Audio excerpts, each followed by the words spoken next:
Hi students, welcome back to my channel again. Today we will discuss about if else and if nested if. As we know, we clearly discussed a sequential control flow statements in last class. Today in this class we are going to discuss about if statement. Generally, generally if contains a condition. When it is true, what will happen? We are intimating here, and if it is false, simply it will go to the next line of coding, right? If it doesn't have any line of coding, simply it skips to end.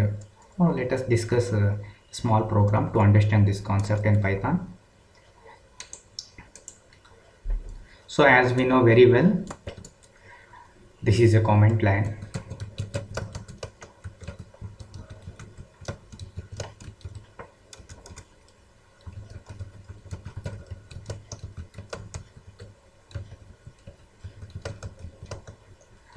If statement complex basic program we are writing.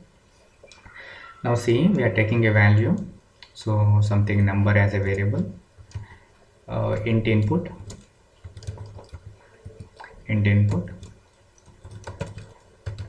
enter a number,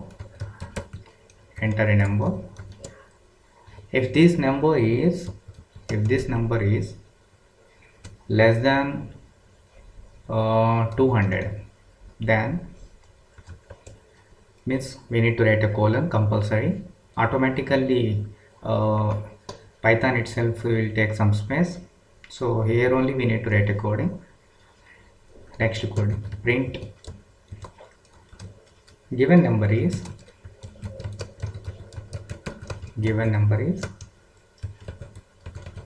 less than 200.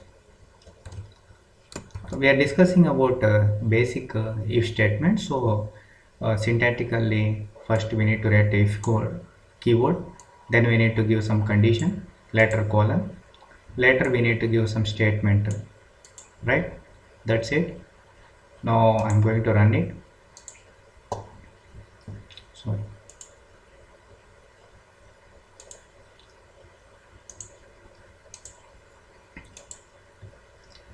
So this is our demo number 12. Enter a number, so I'm writing 89. The given number is less than 200, right? Suppose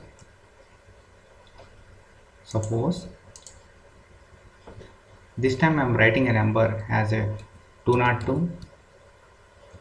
It won't give any type of result, right? Actually, if is singly, it is won't useful to you. If it is combined with other features, it is best option. So in coming classes we'll discuss how to use if efficiently, or else in next class only I'll teach you how to use if efficiently, right? Next, our next concept name is if else condition statement. If else means suppose if you have a condition, if the condition is true, it shows some type of result. If the condition is false, it shows another type of result. If you have only two cases to execute, then it's better to use if else statement. If else statement means first we need to give condition for if condition colon.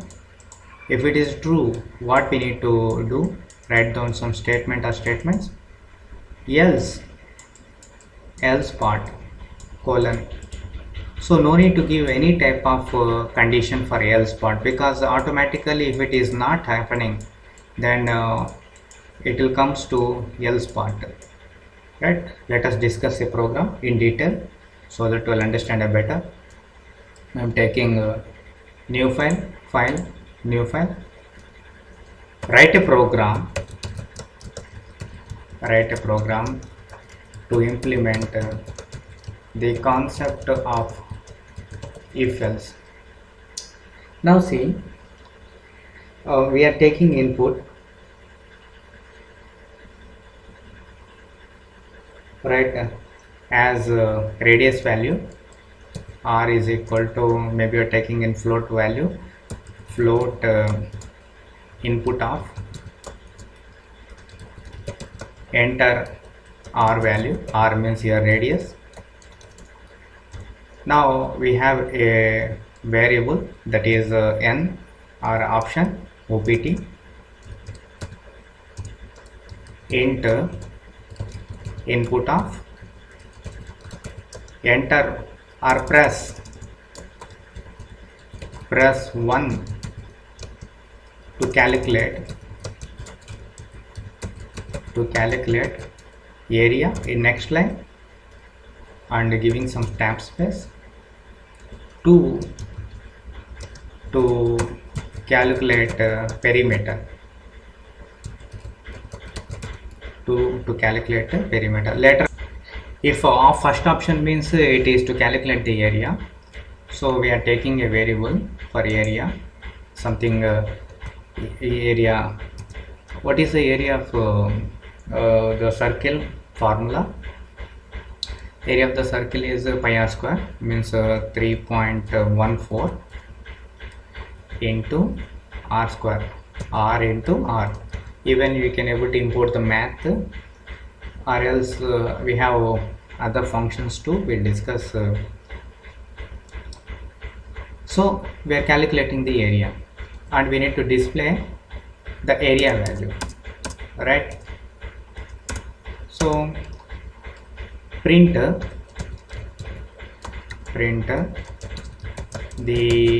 area is, the value of the area is stored in AR variable. Else means we need to calculate but here see, we have only two values. If you press enter 1, it will calculate the area. You will place the 2 means it will calculate the perimeter. Automatically, if you press any value, even though if you press 3, 4, 5, 6, 7, 8, 9, 10, 11 and etc., it will comes to else value, else statement, right? So the reason is that simply we are having an opening bracket here. Here we need to case a closing bracket. Now we need to run this program. Now expected intended black means here also a program mistake is there. So if I press enter, this gap is very important. So I'm cutting that from here onwards. I'm placing that value in that place where it is need to be right here also. Now because if you do the mistakes, then only will understand what are those mistakes and how to solve those mistakes. Okay, now say the value of the R is 3.5. we have the two things, that is number one, fill press means the area. Suppose if I'll run this program one more time, now the value of R is 4.5 I'm giving, so we'll give the value as a 2, then it will give a perimeter as 28.26. well, it's very good. We'll going to the next, right? Going to the next concept in this is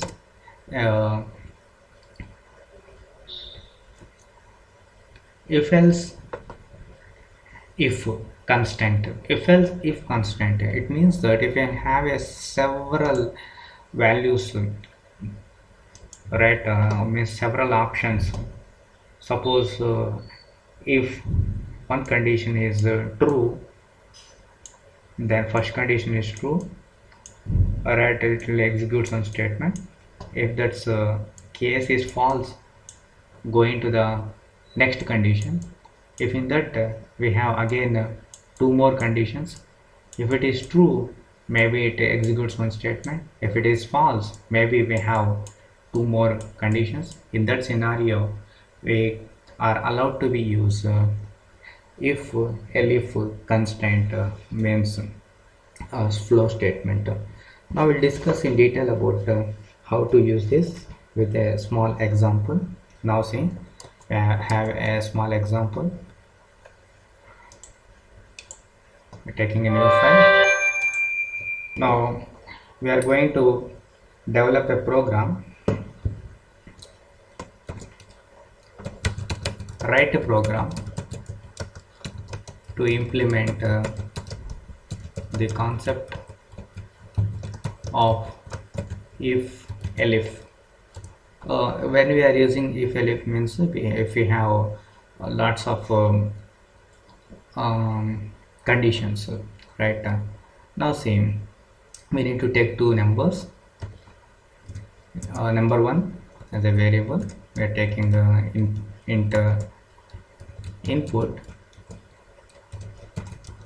enter first number. Now we are taking one more number, input, enter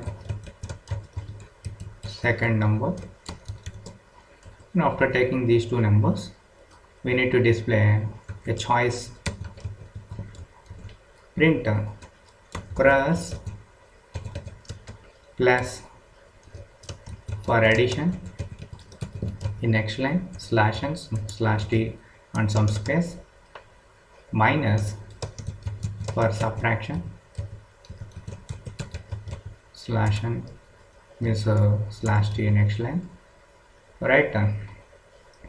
And minus for subtraction, as well as asterisk for multiplication,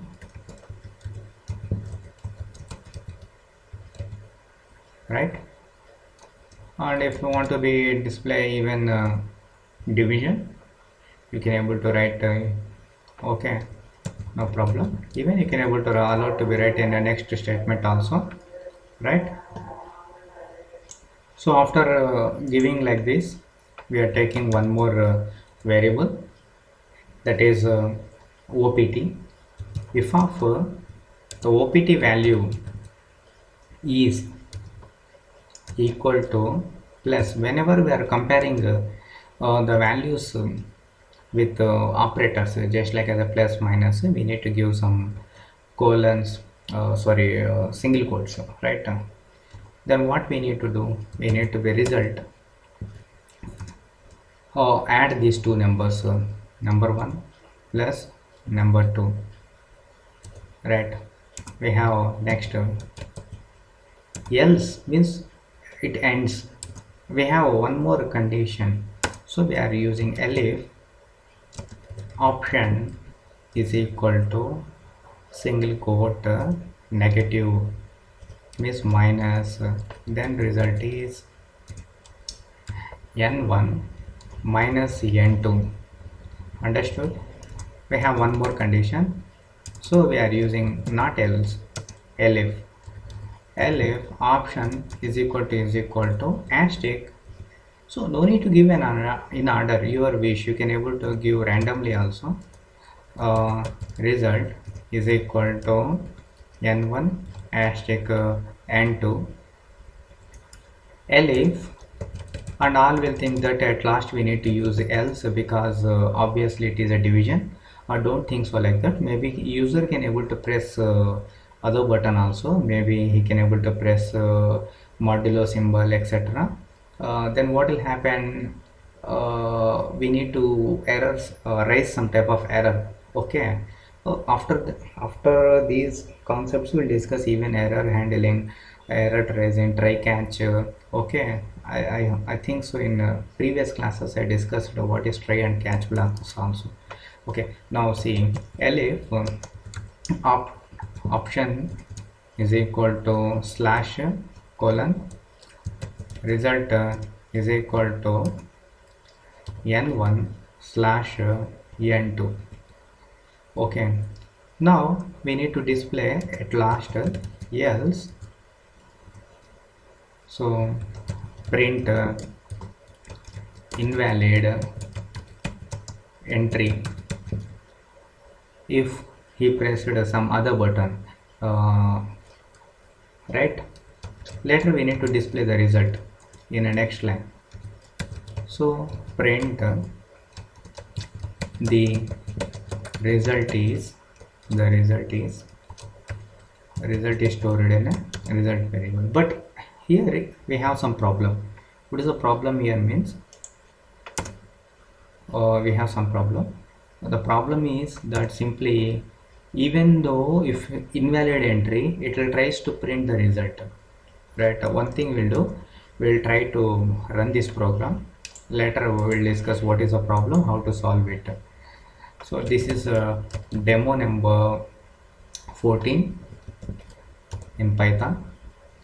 Now enter the first number 8 I am giving, enter the second number I am giving as a 1. So plus for addition, okay, I am pressing plus for addition. It gives an error, that is operator enter your choice valid invalid int. We are taking an option as integer. That is a problem here. Our option is not an integer because plus minus is not an integer, right? So we need to take to omit this line, right? This thing delete, and here this one also delete. Now run this program. That is a mistake what we did, right? Enter the first number. We are giving the first number is 6 and the second number. Now press plus. What will happen? Enter your choice. Again it is giving enter your choice, but it is not showing an answer. This is also one of the problem here. Now we'll discuss how to solve this problem. We are writing the result in else part. That is our mistake, right? So we need to write this as from out of the else, means like this. The space is enough. I'm running this program again. Now enter the first number is 8, second number is 1. Now I'm giving plus. The result is 9. So you understand it's a basic mistake, that is the space here. Okay, now we are going one more thing, is that one more time I'll run this program. So enter the first number, I'm giving 90, and enter the second number, I'm giving 100. So please enter your choice. It means we have only 4 choices, so plus, minus, asterisk and slash, but I'm giving some other modulo symbol. Okay, invalid entry. It's invalid entry, but it raises an error. What is the error means? The result is we are going to be print the result, but in the result variable we doesn't have any value. So how to overcome this, right? So while printing this, you need to write a statement if option is less than or equal to, if option is equal to, so plus, or option is equal to asterisk, or option is equal to slash, or option is equal to minus, right? So then only you need to print this result, otherwise no need this one. So you understand, right? So R means if any one is true, right? So I'm running this program again. So let us check is there any error or not. So previously we given the first number is 90, second number is 100. We are giving a choice as a modulo symbol. Yes, invalid entry. The error is not raised here. So that is the use of if statement in general, and I hope so you understand what is the use of if in general. Now we are going to discuss about nested if. What is a nested if? Now what I'm saying here is if if we have a condition, if one condition is true, right, then in that condition we have one more condition, right, then these type of situations are comes under nested if situation. It means that if within an if, understand, if within an if is termed as nested if. No problem. Now I am going to discuss a beautiful program here. These programs, maybe it's very useful in something text. Okay, it's maybe a variable input. Please or enter a letter or a number, or else you need to say like this, enter, press any key, yes. It means that if you press A, it will shows you pressed alphabet. Suppose if you press a capital A, it shows that you pressed capital A. If you press the small a, it shows you pressed small a. If you press one, you pressed one line. This type of program it is. Okay. Now, if the text value is greater than or equal to, sorry, it's less than, greater than or equal to 0, and text value is less than, sorry, less than or equal to 9. So these two statements, it means that we are taking a range of values, so from 0 to 9, right? Print you pressed, you entered a number, right? Very good. If you press entered a number, okay, no problem. Else if it is not a number, definitely surely it is a letter, so you pressed a letter, right? You pressed a letter. If it is a letter, you have one more doubt that you pressed a capital letter or small letter. Then I am writing again. In else I am writing one more time if that is if the text value. So can you identify any mistake here? One thing you will memorize here: whenever we are giving a range, we need to be give as a greater than and less than, right? So what we did here, we are simply comparing, means only two values, that is a and z only will get as an uppercase, rest of the things will get in the lowercase. So that is the thing what we did here, mistake, right? Now see, so how to overcome this problem, means we need to give as here is a greater than a, and we need to give less than z, right? So we need to rewrite this as, so why I'm writing it like this means, as a student you will get lots of problem confusion. Sometimes you will think, so ski I want to quit from this programming, right? So don't quit yourself. So I am here to motivate you. Even I too faced lots of problems, so when I'm learning these coding languages. Now see, it will perfectly works, I'll give you the guarantee. I'm pressing capital U, so this is an uppercase. I am running this one, small u, and this is a lowercase. Done, right? So learning a program means, learning a programming language means doing lots of mistakes. If you do a mistake, then only you'll get a language, right? So do lots of mistakes and try to understand about it, try to overcome these mistakes. Keep smiling, right? Have any doubts on this, um, message me in my Insta account. Surely I'll welcome your doubts and try to explain. Okay, So please promote my channel. All the best. Bye. Take care.